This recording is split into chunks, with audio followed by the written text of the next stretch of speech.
গতকালকের আলোচনা ছিল যে ইসলামের একটা অনেক বড় ফরজ বিধান পালিত হয় যাকাতের মাধ্যমে। সমাজের মানুষের একটা কনসেপ্ট হলো যাকাত যারা নেয় তারা নিম্ন শ্রেণীর মানুষ, অথচ ইসলামের একটা ফরজ বিধান তাদের মাধ্যমে আদায় হচ্ছে বিদায় তারাই সমাজের সবচাইতে দামি মানুষ। মসজিদ দামি হয় মানুষের একটা ফরজ বিধান আদায়ের মাধ্যম হওয়ার কারণে। রমজান মাস দামি হয় রমজান মাসে মানুষ রোজা রাখে একটা ফরজ বিধান আদায় হওয়ার মাধ্যম হওয়ার কারণে। বাইতুল্লাহ মানুষের একটা ফরজ বিধান, হজ এটা পালিত হয় সম্পাদিত হয় এই কারণে বাইতুল্লাহ দামি। এমনিভাবে একটা ফরজ বিধান হলো যাকাত, এটা যাদের মাধ্যমে আদায় হয়, যাদেরকে ছাড়া আপনার যাকাত আদায় হবে না। আপনি চাইলেই যাকাত দিয়া কোনো একটা প্রতিষ্ঠান করলে আপনার যাকাত আদায় হবে না। আপনি যাকাতের টাকা দিয়ে যদি মসজিদ করেন আপনার যাকাত আদায় হবে না। যাকাতের টাকা দিয়ে যদি ব্যবসা করেন আপনার যাকাত আদায় হবে না। যাকাতের জন্য এক নম্বর শর্ত হলো তামলিক, অন্যকে মালিক বানানো, কোনো একজন ব্যক্তিকে মালিক বানায় দেওয়া। তাহলে আপনার একটা ফরজ বিধান আপনি একাকী পালন করতে পারতেছেন না, আরেকজনের সহযোগিতার প্রয়োজন হইতেছে। নামাজ আপনি একাকী পালন করতে পারতেছেন, রোজা একাকী পালন করতে পারতেছেন, হজ একাকী পালন করতে পারতেছেন, কিন্তু যাকাত দুইটা শ্রেণী, এক শ্রেণী দিবে আরেক শ্রেণী নিবে। যারা দিচ্ছে তারা যদি মনে করে আমরা দিচ্ছি বলেই তারা চলতেছে তাহলে এটা হবে ভুল। যারা নিচ্ছে তারা যদি আপনাদের নেওয়াটাকে বয়কট করে, আপনাদের যাকাতটাকে যদি বয়কট করে, আপনি যাকাত কাকে দিবেন? সমাজের যেই শ্রেণীর মানুষ যাকাত নিতেছে, যাদেরকে আপনি দিয়া তৃপ্তি পাইতেছেন যে হ্যাঁ যাকাতটা উপযুক্ত খাতে ব্যয় করতেছি, তারা যদি আপনার যাকাতটাকে বয়কট করে আপনার যাকাতটা কোথায় দিবেন? এই দৃষ্টিকোণ থেকে যেহেতু আপনার একটা ফরজ বিধান তাদের ছাড়া আদায় হইতেছে না, এই জন্য তারা সমাজের মধ্যে সবচাইতে দামি শ্রেণী। আপনি যাকাত দেওয়ার পরে এই বক্তব্য দিতে পারেন না যে আমার টাকা দিয়েই সে কী করতেছে, চলতেছে। তো যেই ব্যক্তি যাকাত দেওয়ার পরে এই কথা বলতে পারবে না, এই কথা বলার তার অধিকার নাই, তাহলে যেই লোক জীবনে কোনোদিন যাকাতই দিতেছে না, রাষ্ট্রীয় ইনকাম ট্যাক্স ফাঁকি দিয়ে চলতেছে, ওই লোক আবার কিভাবে হুজুরদের যাকাত নিয়ে কথা বলে? আল্লাহ রসুল হাদিসের মধ্যে বলেন পৃথিবীর সমস্ত মানুষ আলেমকে বাদ দিয়া সমস্ত মানুষকে বলছেন তোমাদের হেদায়েত চারটা পথে। রাসূল মুসলিম শরীফের হাদিসে বলেন কুন আলিমা, তুমি হয়তো আলেম হও, আও মুতাআল্লিমা অথবা কোনো আলেমের ছাত্র হও, আও মুস্তামিআ অথবা আলেমের শ্রোতা হও, আলেম যখন আলোচনা করে তখন তুমি শ্রোতা হও। এই তিনটার কোনোটাই তোমার সময় নেই, তুমি নিজেও আলেম হইতে পারো নাই, আলেমের কাছে যা ছাত্রও হইতে পারতেছো না, কারণ ব্যবসা বাণিজ্যের বিভিন্ন ব্যস্ততা আছে। আলেমের ওয়াজ মাহফিলে যে আলেমের ওয়াজ শোনার মতো তোমার সময় হইতেছে না, হইতে পারে মানুষের ব্যস্ততার কারণে। রাসূল বলেন আও মুহিব্বা, তিনটার কোনোটাই তোমার সুযোগ হইতেছে না, তো আলেমের সাথে তুমি মহাব্বত রাখো, বিদ্বেষ রাখো না।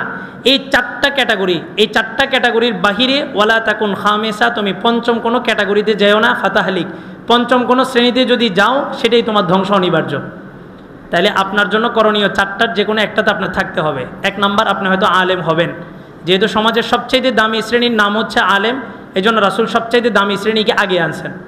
দ্বিতীয় নাম্বার বলছেন আলেমের ছাত্র হও। তিন নাম্বার বলছেন আলেম যখন বয়ান করে তখন শ্রোতা হও। তিনোটার কোনোটাতে তোমার সময় হইতেছে না, আও মুহিব্বা, তাহলে তুমি আলেমকে দূর থেকে মহাব্বত করো। আলেম বিদ্বেষী হইও না, তাহলে তোমার জন্য ধ্বংস অনিবার্য। কারণ কি? আল্লাহ রসুলের পর আর কোনো নবী আসবে? আমার রসুল সর্বশেষ নবী, আনা খাতামুন নবী লা নবিয়্যা বাদি, আমি সর্বশেষ নবী, আমার পরে কোনো নবী আসবে না। আল্লাহ রসুল যেহেতু চলে গেছেন, পৃথিবীর সমস্ত মানুষকে, জনসাধারণকে সাহাবীদের তবকায় বসায় গেছেন, আর সমস্ত আলেমদেরকে নবীদের তবকায় বসায় গেছেন। ইন্নাল উলামা ওয়ারাসাতুল আম্বিয়া, সমস্ত আলেমরাই নবীদের ওয়ারিস। এবার আলেমদেরকে সতর্ক করছেন আল্লাহ তাআলা, ইন্নামা ইয়াখশাল্লাহা মিন ইবাদিহিল উলামা, সাবধান, তুমি নিজেকে আলেম পরিচয় দিবা মানেই হচ্ছে তোমার ভিতরে আল্লাহর ভয় থাকতে হবে। তুমি আলেম পরিচয় দিয়ে কোনো খেয়ানত করতে পারবে না, তুমি আলেম পরিচয় দিয়ে কোনো জেনা করতে পারবে না, চুরি করতে পারবে না, দুর্নীতি করতে পারবে না, কারো মাল অন্যায়ভাবে আত্মসাৎ করতে পারবে না। এটা আলেমের বিচার কে করবে? আল্লাহ। আর আপনাকে আল্লাহ কি বলছেন? তুমি চারটা ক্যাটাগরি যে কোনো একটা ক্যাটাগরিতে থাকো, আলেম নিয়ে কথা বলো না। আর আবু হানিফা রহমাতুল্লাহ আলাইহির একটা প্রসিদ্ধ উক্তি, আল্লাহ তাআলা যুগে যুগে যেই জাতির ব্যাপারে আল্লাহ সিদ্ধান্ত নিয়েছেন যে এই জাতিটাকে আমি ধ্বংস করে দিব, ওই জাতিকে আল্লাহ তাআলা আল্লাহর নবীদের বিরুদ্ধে লাগাইয়া দিছেন। আদ জাতি সামুদ জাতি ততদিন পর্যন্ত তারা ধ্বংস হয়নি যতদিন পর্যন্ত তারা নবীর এগেনিস্টে দাঁড়ায়নি। নবীর মতো চলছে, আদ সামুদ তারা তাদের মতো চলছে, ততদিন পর্যন্ত আল্লাহ তাদেরকে ধ্বংস করেন নাই। ফেরাউন, আবু লাহাব এদেরকে আল্লাহ তাআলা ততদিন পর্যন্ত ধ্বংস করেন নাই যতদিন পর্যন্ত এরা নবীর বিরুদ্ধে না লাগছে। ফেরাউনকে আল্লাহ তখনই ধ্বংস করছেন যখন মুসার এগেনিস্টে আসছে। আবু লাহাব তার মতো চলতেছিল, সে মরার আগের বছরও হজ করছে, তখনও আল্লাহ তাআলা তাকে ধরেন নাই, কিন্তু কখন ধরছে? যখন রাসূলের প্রকাশ্যে এগেনিস্টে এসে দাঁড়াইছে তখন আল্লাহ তাআলা ধরছেন। এইখান থেকে ইমামে আজম আবু হানিফা রহমাতুল্লাহ আলাইহি বলেন, নবীরা চলে গেছেন, নবীরা চলে যাওয়ার পরবর্তীতে আল্লাহ তাআলা যদি কোনো একটা জাতি, কোনো একটা দল, কোনো একটা গোষ্ঠীকে যদি আল্লাহ তাআলা শেষ করতে চান, আল্লাহ যখন ধ্বংসের সিদ্ধান্ত নেন তখন আল্লাহ তাআলা ওই জাতি, ওই গোষ্ঠীকে আলেমদের বিরুদ্ধে লাগায় দেন, আলেমদের বিরুদ্ধাচরণ শুরু করে। আর যখনই দেখবেন যে কোনো একটা দল, যে কোনো একটা জাতি যখন আলেমদের বিরুদ্ধাচরণ শুরু করছে, অল্প দিনের ভিতরে আল্লাহ তাআলা আপ টু বাটন একদম তৃণমূল সহ পর্যন্ত আল্লাহ তাআলা উঠায় দিছে। বিগত আমলের সর্বোচ্চ জুলুম পৌঁছাইছে কখন? যখন সমস্ত নিরীহ আলেমদেরকে একসাথে জেলবন্দি করছে।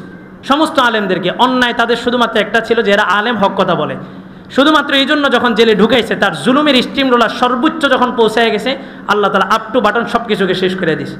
সমসাময়িক একটা বিষয়, একজনের বক্তব্য, এখনও পর্যন্ত দলীয়ভাবে কেউ এটাকে প্রত্যাখ্যান করে নাই। নেতৃত্বস্থানীয় একজন এই বক্তব্যটা দিছে যে আলেমরা জাকাতের টাকা নিয়ে চলে। আলেমদেরকে কটাক্ষ করে বলছে যে তারা 500 টাকার বিনিময়ে নাকি সব মাসালা এদিক সেদিক করে দেয়। এই বক্তব্য দেওয়ার পরে এখনও পর্যন্ত ওই দলীয় কোনো বিবৃতি আসে নাই। তা আমাদের জায়গা থেকে আমরা আলেম সমাজ, আমাদেরও স্পষ্ট বক্তব্য, ওই একজনের বক্তব্যে যদি দলীয় বক্তব্য নীরব থাকে তাহলে আমরা একজনের বক্তব্যকে দলীয় বক্তব্য হিসাবে বিবেচনা কইরা বিগত ফেসিসের বিরুদ্ধে আমরা যে আন্দোলন করছি, এই দলটার বিরুদ্ধেও আমরা আরও একটা আন্দোলনের রাস্তায় নামবো ইনশাআল্লাহ। তবে বিগত ফেসিস সে যাওয়ার রাস্তা কইরা রাখছে, আপনাদের কিন্তু যাওয়ার আর কোনো রাস্তা নাই, বর্ডার সব দিকে মজবুত হয়ে গেছে। সবাই সবার জায়গা থেকে ওপেন থাকবেন, রাজনৈতিক সবাই করতে পারবে, সবার বক্তব্য থাকবে, কিন্তু আমার ইসলাম নিয়ে কথা বলবে, আমার হুজুর নিয়ে কথা বলবে, কোরআন হাদিস নিয়ে কথা বলবে, তো সেখানে কোনো মুসলমান আর ঘরে বসে থাকতে পারে না। সবাই সবার জায়গা থেকে আন্দোলনের আওয়াজ তুলতে হবে, এটাই আমাদের ইমানি দায়িত্ব। আল্লাহ তাআলা কথাগুলো সবাইকে বুঝার তৌফিক দান করুন।